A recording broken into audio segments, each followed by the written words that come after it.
সবাই জোট বাঁধলেন। মুখ্যমন্ত্রী মমতা ব্যানার্জি বিরোধী দলনেত্রী বললেন বদল চাই, বদলা নয়। বললেন আমি এলে দিয়ে আপনার অধিকার, চাকরি আপনার অধিকার, শিক্ষা আপনার অধিকার। আমাকে এনে দেখুন 6 মাসের মধ্যে শিল্প কিভাবে আনতে হয় আমি দেখিয়ে দেব। মানুষ বিশ্বাস করলো।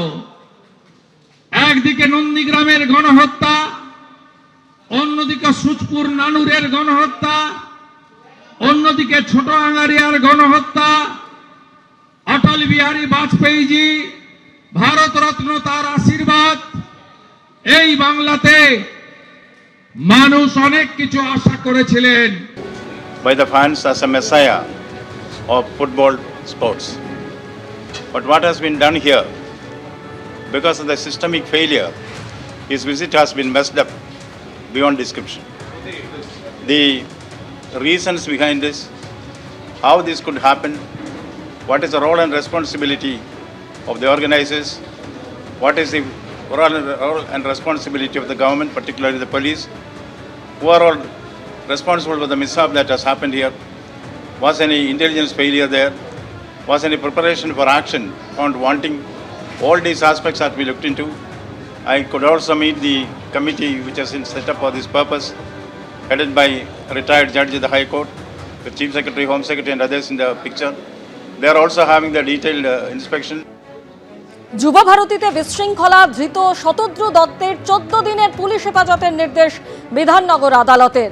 বাইরে চটি হাতে বিক্ষোভ দেখায় বিজেপি কর্মী সমর্থকরা। যে মুহূর্তে শতদ্রু দত্তকে আদালতে নিয়ে যাওয়া হয় সেই মুহূর্তে বিজেপি কর্মী সমর্থকরা জুতো হাতে বিক্ষোভ দেখায়। অনেক ইভেন্ট ছিল, পরপর ইভেন্ট ছিল, তো যারা ইভেন্ট পারফর্ম করবে ওদের জন্য ওরা পাস দিয়েছিল, ওরা অ্যালাউ করেছিল ওদেরকে। এইভাবে অনেক লোক ওখানে ছিল যারা one after sir Shatadru line up ছিল একটার পরে যারা পারফর্ম করবে, but because of the mismanagement ওরা ঠিক মতোটা করতে পারে। আজকে আমরা 14 দিনে পিসি পেয়েছি, তো এখন আমাদের ইনভেস্টিগেশন স্টার্ট হয়েছে। বাকিগুলো কিছু লোককে আমরা সামন করার জন্য অলরেডি আমরা লিস্ট প্রিপেয়ার করেছি। তাও কতজনকে সামন করলেন স্যার? মোটামুটি লিস্ট প্রিপেয়ার করা হয়েছে, ওদেরকে সামন দেওয়া হচ্ছে, দে উইল স্টার্ট কামিং। আর কারা কারা এখানে এই যে আপনারা কোশ্চেন বারবার করছেন ওয়াটার বোতলকে নিয়ে, ভেন্ডার্স কারা ছিল, কিভাবে ওরা এসব করেছে, সেগুলো আমরা সব কিছু দেখছি। স্যার মন্ত্রী অরূপ বিশ্বাস, তাকে কি কোনো রকম ভাবে জিজ্ঞাসাবাদ আপনারা করবেন বা এরকম কিছু বিষয় রয়েছে? কারণ অনেকেই রয়েছে দর্শকরা, তারা মন্ত্রী অরূপ বিশ্বাসের ভূমিকার কথা বলছেন। আমরা কেস স্টার্ট করেছি, আমরা দুটো কেস স্টার্ট করেছি আর ইনভেস্টিগেশন স্টার্ট হয়েছে।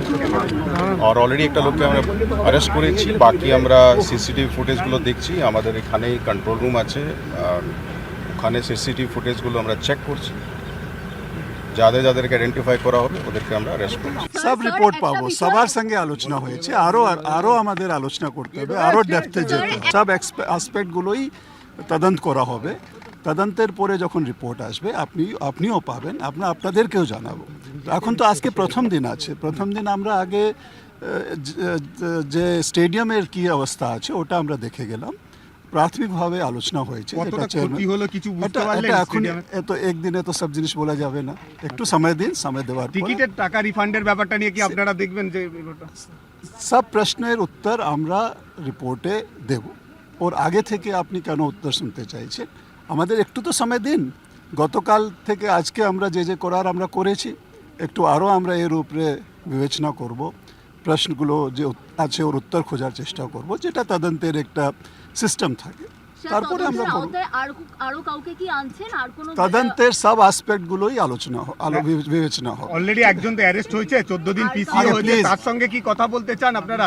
আমরা সব যে তদন্তের যে নিয়ম থাকে ওই তদন্তের পরিধির মধ্যে যে করার সব করা হবে। কালকে রাত্রি আমরা বসেছিলাম, আমরা রোড ম্যাপ ঠিক করেছিলাম। আজকে আমরা আবার এসে দেখলাম, স্পট ভিজিট করলাম, সিনটা দেখলাম, কি পাওয়া যায় দিতে পারি না। কিভাবে দেওয়া যায় সেটা সব পরের কথা। আদৌ দেওয়া যায় কি না করা যায় সব আমরা দেখতে হবে। দেখে আমাদের তো আমরা দেখছি, তদন্ত করছি, অ্যাক্টিভ আমরা এখানে দেখছি, তদন্ত করছি, বোঝার চেষ্টা করছি। আমি মহামহিম রাজ্যপাল মহোদয় আমাদের সাংবিধানিক প্রধানের কাছে মমতা ব্যানার্জির পাড়ার লোককে দিয়ে লোক দেখানো তদন্ত কমিটি নয়, সিটিং জাজকে রেখে কলকাতা পুলিশ তথা বিধাননগর পুলিশ তথা পশ্চিমবঙ্গ পুলিশকে সরিয়ে রেখে নিরপেক্ষ তদন্ত করা দরকার, এটা আমরা কাল থেকে বলেছি। অবিলম্বে সুজিত বোস এবং অরূপ বিশ্বাসকে বরখাস্ত এবং গ্রেপ্তারের কথা বলা হয়েছে এবং সমস্ত অর্থ টিকিটের দাম হিসেবে মেসিকে দেখানোর প্রতিশ্রুতি দিয়ে যে অর্থ সংগ্রহ করা হয়েছে সেই অর্থ ফেরত দেওয়ার দাবি করেছি দ্রুততার সঙ্গে। এবিপি আনন্দ, এগিয়ে থাকে, এগিয়ে রাখে।